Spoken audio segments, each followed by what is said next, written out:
তাকে ফ্রিতে দিয়ে যাচ্ছ না। শুধুমাত্র মানিটারি রিলেশন বলতে মানি, পয়সা বা ম্যাটেরিয়াল জিনিসটাকে এই ক্ষেত্রে বোঝাচ্ছে না, কারণ তুমি তাকে একটা জিনিস দিচ্ছ বাট ফ্রিতে দিচ্ছ, সেই জন্য বলা হচ্ছে।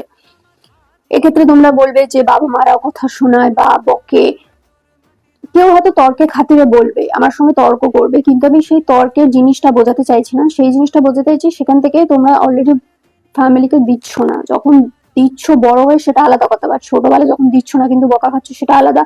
এখান থেকে একটা মানুষের থেকে ফ্রিতে জিনিস নিয়ে একজন থার্ড পার্টিকে দিচ্ছ, সে আরামসে না এসে সব ভোগ করছে। আবার বলছে যে আমি তো সমস্ত খারাপ জিনিস বা আমি তোমার সমস্ত খারাপ জিনিসকে ভালোতে পরিণত করে দেবো।